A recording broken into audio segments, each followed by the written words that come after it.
ఈరీలో జామెట్రీలో చాలా important concept నేర్చుకుందాం. అంటే ఒక్క కాన్సెప్ట్ ద్వారా మాక్సిమం ప్రాబ్లమ్స్ సాల్వ్ అవుతాయి. ట్రయాంగిల్స్లో అడుగుతుంటారు, లైన్స్ అండ్ యాంగిల్స్లో కూడా అడుగుతుంటారు. సో విత్ లాజిక్స్తో సింపుల్గా చూద్దాం. రైట్, ఫస్ట్ కాన్సెప్ట్ ఎక్స్ప్లెయిన్ చేస్తా. ఎప్పుడైనా ఒక ట్రయాంగిల్ ఉందనుకోండి, ట్రయాంగిల్ని ఒక వర్టెక్స్ నుంచి బీకి ఎక్స్చేంజ్ చేసిరు, బి నుంచి ఎక్స్చేంజ్ చేసిరు, సి నుంచి ఇంకో వర్టెక్స్ నుంచి ఈకి ఎక్స్చేంజ్ చేసిరు.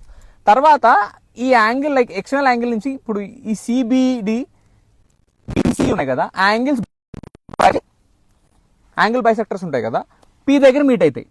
అప్పుడు ఒక యాంగిల్ ఫామ్ అవుతుంది. ఈ యాంగిల్ ఏందా అని చాలా క్వశ్చన్స్ అడుగుతారు. కానీ ఈ ఆపోజిట్ యాంగిల్ ఇస్తుంటాడు. ఈ క్వశ్చన్ అదే, ఎప్పుడైతే అట్లా ఇస్తాడో ఆపోజిట్ ఏ అనుకోండి, ఈ యాంగిల్ కదా, ఇది ఏమవుతుందంటే 90 మైనస్ a/2. ఇది 90 మైనస్ a/2 అవుతుంది. అంటే 90 మైనస్ ఈ హాఫ్ యాంగిల్.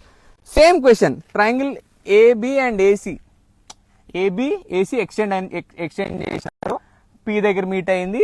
ఈ యాంగిల్ 86 ఇచ్చిందంట, యాంగిల్ పి ఎంత అని అడుగుతుండు. దీని ఎట్లా సేమ్ 90 మైనస్ 86/2 ఎంత అవుతుంది? 43, అంతే కదా. 43, 90 మైనస్ 43 ఎంత? 47 degrees.